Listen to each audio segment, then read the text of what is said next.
नमस्कार, बहुत स्वागत है आपका छत्तीसगढ़ राउंडअप में। मैं हूं आपके साथ ऋतु ज्ञानवानी। छत्तीसगढ़ की तमाम बड़ी खबरों पर रहेगी हमारी नजर, लेकिन सबसे पहले बात करते हैं मध्य प्रदेश की बड़ी खबर की। मध्य प्रदेश से इस वक्त की बड़ी खबर है, कारम डैम में लापरवाही को लेकर बड़ी खबर है। सीएम शिवराज के आदेश पर 8 अधिकारी निलंबित हुए हैं। 8 अधिकारियों को तत्काल प्रभाव से निलंबित किया गया। 2 कंपनियों को ब्लैक लिस्टेड किया जा चुका है। कारम बांध में हुई लापरवाही को लेकर ये बड़ा निर्णय लिया गया है।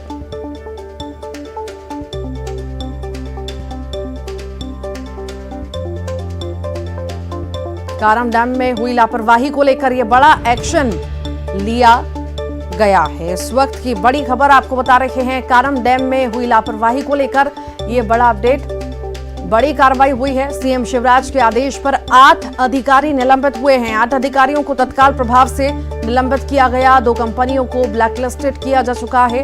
कारम बांध में लापरवाही को लेकर ये बड़ा निर्णय लिया गया है।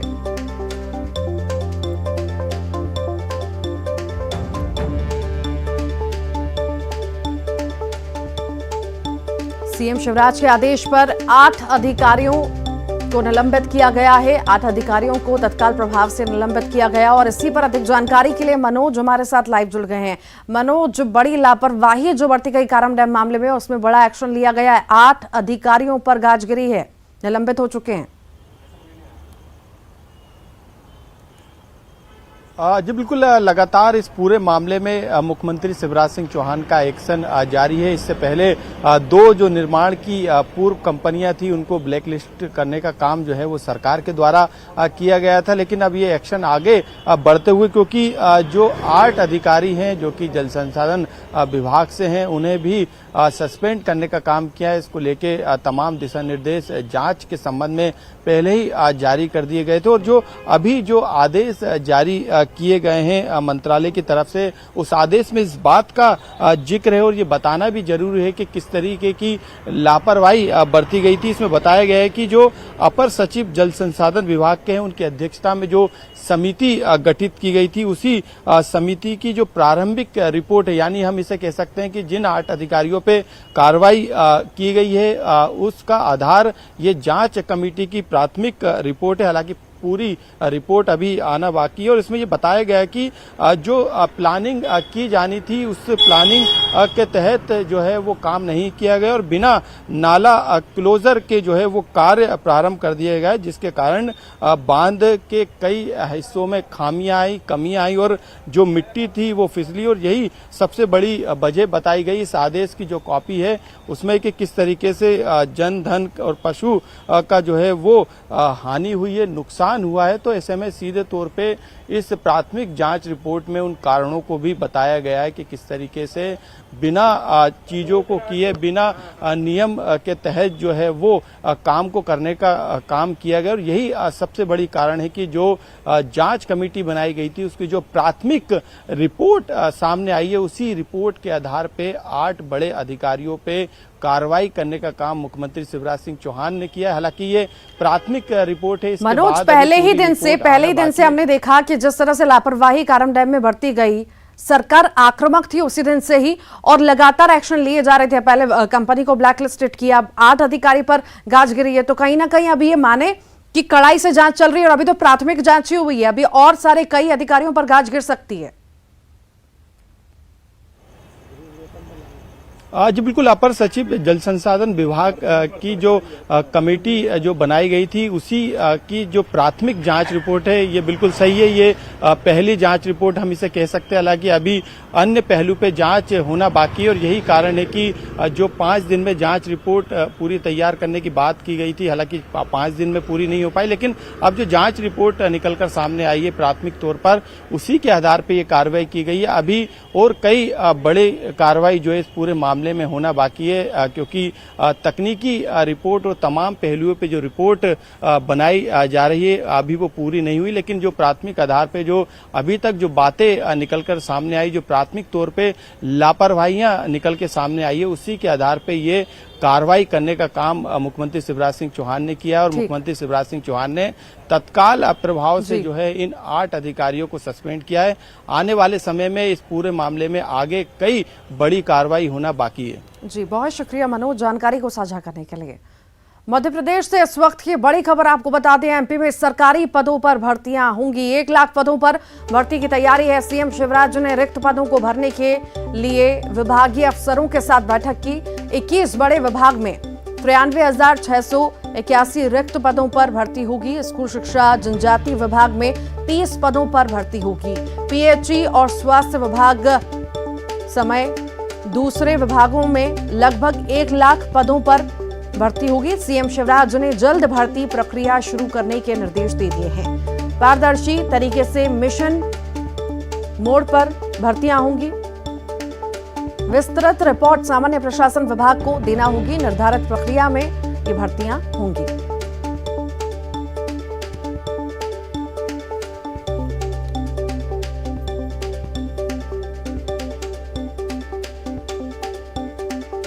विभागीय अफसरों के साथ सीएम शिवराज की बैठक हुई है। 21 बड़े विभाग में 93,681 रिक्त पदों पर भर्ती होगी। इस वक्त की बड़ी खबर आपको मध्य प्रदेश की बता रखे हैं। एमपी में सरकारी पदों पर भर्तियां होंगी। 1 लाख पदों पर भर्ती की तैयारी सरकार कर रही है। सीएम शिवराज ने अफसरों के साथ अहम बैठक की और इसी पर अधिक जानकारी के लिए अनुराग श्रीवास्तव हमारे साथ जुड़ गए हैं। अनुराग, सरकारी भर्तियां अब करने जा रही है सरकार और कई सारे पदों पर ये भर्तियां होंगी। आखिर कौन कौन से पद होंगे और क्या ज्यादा जानकारी इस मामले में? बिल्कुल ऋतु, देखिए चुनावी साल में बम्पर भर्तियां करने की तैयारी में सरकार है। मुख्यमंत्री शिवराज सिंह चौहान ने अब से कुछ ही देर पहले मंत्रालय में सामान्य प्रशासन विभाग की बैठक की और उसमें विभागवार इस बात की जानकारी मांगी कि किस विभाग में कितने पद खाली हैं। जो कुल आंकड़ा निकलकर अभी तक सामने आ रहा है 98,000 पद अलग अलग विभागों में खाली है। ये आंकड़ा अभी शुरुआती आंकड़ा है, कुछ और विभागों से रिपोर्ट आना अभी बाकी है। यानी कि इस तरीके से पूरा आकलन कर लिया जाए तो लगभग 1 लाख पद जो है सरकारी विभागों में खाली पड़े और इन 1 लाख पदों पर भर्तियां करने की तैयारी में सरकार है। सबसे ज्यादा स्कूल शिक्षा और आदिम जाति कल्याण विभाग में 30,000 पदों पर भर्ती की जाएगी और बाकी जो दूसरे अलग अलग विभाग हैं उनमें भर्तियां की जाएंगी। मुख्यमंत्री ने आज साफ कर दिया है कि भर्ती की प्रक्रिया को जल्द से जल्द शुरू किया जाए और पारदर्शी तरीके से इस पूरी भर्ती की प्रक्रिया को पूरा किया जाए। यानी कि अगले 1 साल के अंदर राज्य सरकार 1 लाख पदों पर भर्ती करने की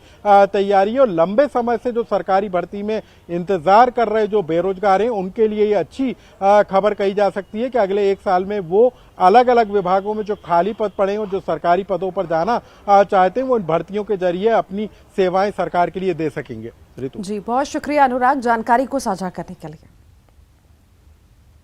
रायपुर से इस वक्त की बड़ी खबर है। पोरा पर्व के मौके पर सीएम भूपेश बघेल की सौगात है। प्रदेश के अंशकालीन स्कूल सफाई कर्मचारियों को बड़ी सौगात। विशेष अनुदान में 300 रुपए की बढ़ोतरी की गई है। सरकार के फैसले से स्कूल सफाई कर्मियों को लाभ मिल सकेगा। राज्य के 43,301 अंशकालीन स्कूल सफाई कर्मियों को लाभ मिलेगा।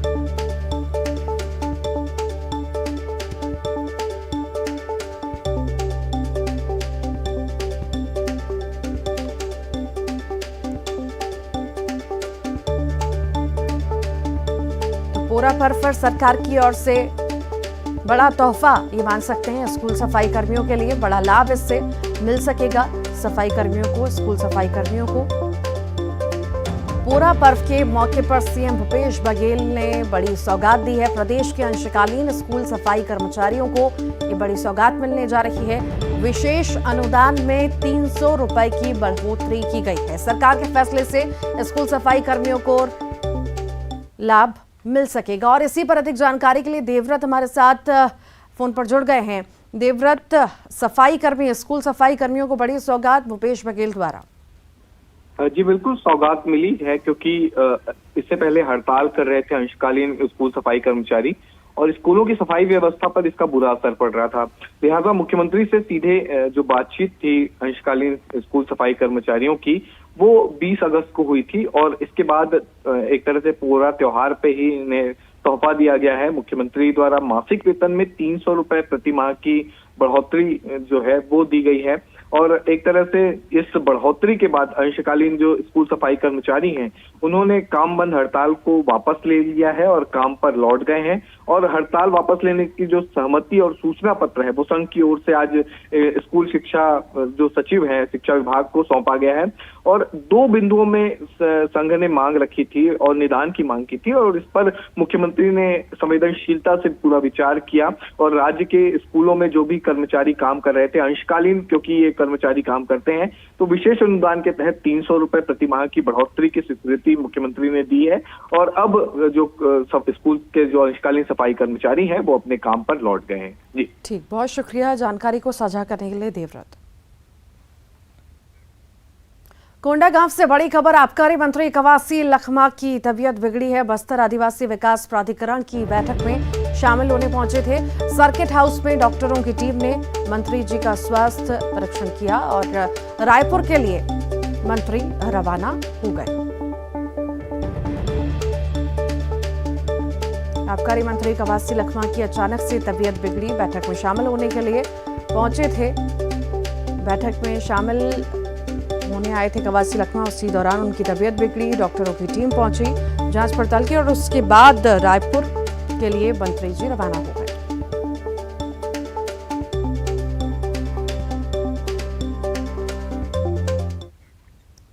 केंद्रीय गृह मंत्री अमित शाह कल छत्तीसगढ़ दौरे पर आएंगे। नवा रायपुर के सेक्टर 24 में एनआईए बिल्डिंग का लोकार्पण करेंगे और इसके बाद दीनदयाल उपाध्याय ऑडिटोरियम में आयोजित मोदी @20 कार्यक्रम में शामिल होंगे और बाद में बीजेपी कार्यालय में कार्यकर्ताओं से भी मुलाकात करेंगे।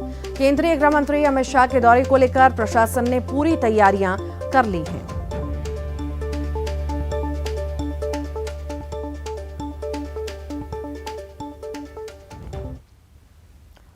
कल केंद्रीय गृह मंत्री अमित शाह रायपुर में एनआईए हेडक्वार्टर के नए भवन का लोकार्पण करेंगे और इसके लिए जोर शोर से तैयारियां चल रही हैं। इसका जायजा लिया हमारे संवाददाता देवव्रत भगत ने।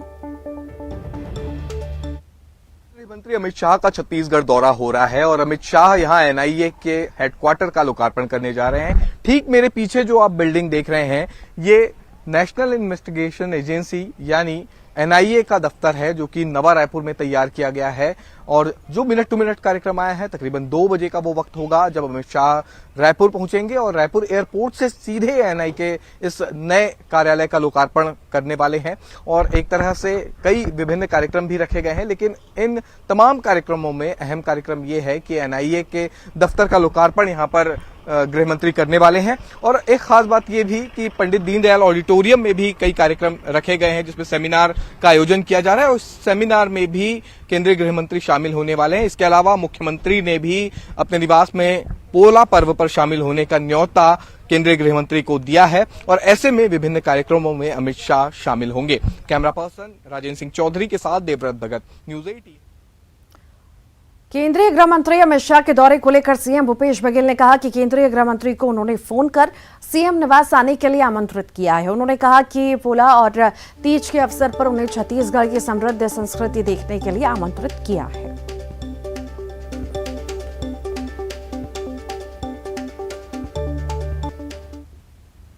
कल आ रहे हैं तो मैंने फोन किया उनको और तीजा पोला का कार्यक्रम है, कल पोला है, तो हमारे छत्तीसगढ़ में एक बड़ा त्योहार, मुख्यमंत्री निवास में भी इसका आयोजन है, तो मैंने निमंत्रण दिया है उनको।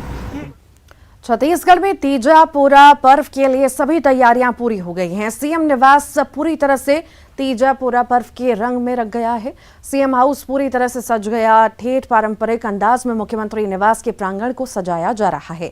तीजा पोरा के मौके पर कल पारंपरिक साज सज्जा के बीच भव्य आयोजन होगा। छत्तीसगढ़िया थीम के आधार पर उत्सव का माहौल तैयार किया जा रहा है। मुख्यमंत्री निवास में कल सुबह 10 बजे से ही महिलाएं पहुंचना शुरू कर देंगी।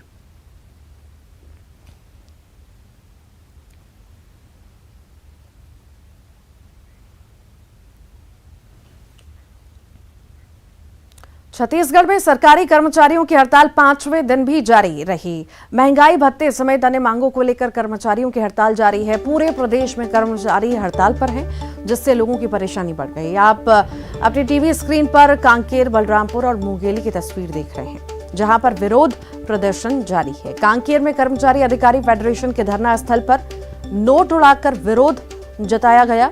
बलरामपुर में धरना प्रदर्शन जारी है, तो वहीं मुंगेली में संविदा कर्मचारी महासंघ हड़ताल पर है। कलेक्ट्रेट के सामने धरना प्रदर्शन किया गया।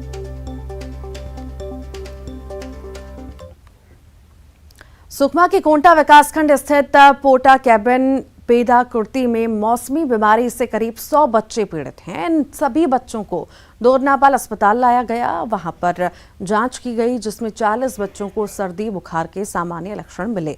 बाकी 60 बच्चे ठीक हैं, लेकिन उन 40 बच्चों में से 2 बच्चों को डेंगू के लक्षण थे, जिनको दोरनापाल अस्पताल में भर्ती कराया गया। तो वहीं 4 बच्चे मलेरिया पीड़ित थे, उनका भी उपचार किया जा रहा है। बाकी बच्चों को पोटा कैबिन भेज दिया गया। पिछले कुछ दिनों से लगातार मौसम में बदलाव आ रहा है, जिसके कारण बच्चे मौसमी बीमारी से ज्यादा पीड़ित हो रहे हैं।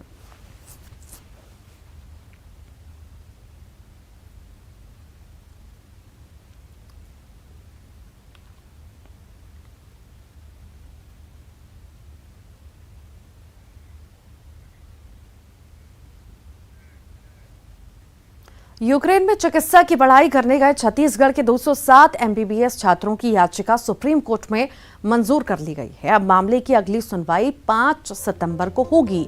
याचिका में इन छात्रों को छत्तीसगढ़ के 11 मेडिकल कॉलेज में समायोजित करने की मांग की गई। सुप्रीम कोर्ट ने याचिका कोरबा की रिया पुरोहित और रायपुर की सुप्रिया कुमारी ने लगाई है। आपको बता दें कि 7 अगस्त को सिविल लाइन रायपुर में स्वास्थ्य मंत्री टीएस सिंहदेव का घेराव किया गया था। इसके साथ छत्तीसगढ़ के 11 मेडिकल कॉलेज में 207 चिकित्सा छात्रों को समायोजित करने के लिए ज्ञापन सौंपा गया था। इसकी कॉपी मुख्यमंत्री और राज्यपाल को भी दी गई थी।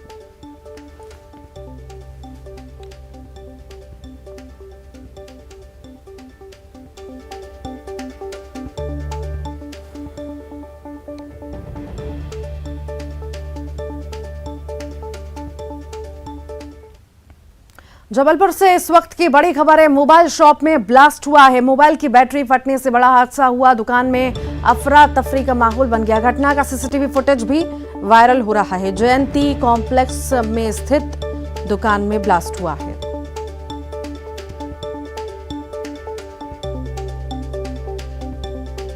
मोबाइल दुकान में ब्लास्ट हुआ है। उस वक्त की बड़ी खबर जबलपुर से आपको बता रहे हैं। मोबाइल शॉप में ब्लास्ट हुआ। ये तस्वीरें आपके सामने देखिए। 4 लोग इकट्ठा होकर खड़े हैं। एकदम से मोबाइल में ब्लास्ट होता है, आग लगने लग जाती है। दुकान में अफरा तफरी मच गई। घटना का सीसीटीवी फुटेज भी अब वायरल होने लगा है। जयंती कॉम्प्लेक्स में दुकान है जहां पर ब्लास्ट हुआ है। मोबाइल की बैटरी फटने से यह हादसा हुआ। रिलायंस फाउंडेशन और वाइटल वॉइस ग्लोबल पार्टनरशिप ने women lead India fellowship launch की है, जिसका मकसद भारत में दुनिया के सबसे बड़ी चुनौतियों का सामना करने वाली महिला नेताओं के लिए एक समर्थन की प्रणाली तैयार करना है। ये 10 महीने तक चलने वाला फेलोशिप प्रोग्राम है, जिसके लिए इच्छुक उम्मीदवार 3 अक्टूबर तक आवेदन कर सकते हैं। इस फेलोशिप प्रोग्राम के तहत ग्रामीण परिवर्तन, शिक्षा, खेल, विकास, कला, संस्कृति और विरासत के क्षेत्र को शामिल किया गया है। फेलोशिप इन क्षेत्रों की 50 महिला नेताओं को नेतृत्व क्षमता के निर्माण और कौशल विकास में मदद प्रदान करेगी और इन महिलाओं को समूह में भाग लेने के लिए भी चुना जाएगा। लॉन्चिंग के मौके पर रिलायंस फाउंडेशन के चेयरमैन ने कहा कि यह मिशन दुनिया बदलने की ताकत रखने वाली महिलाओं के नेतृत्व, निर्माण और कौशल विकास में मदद करेगा।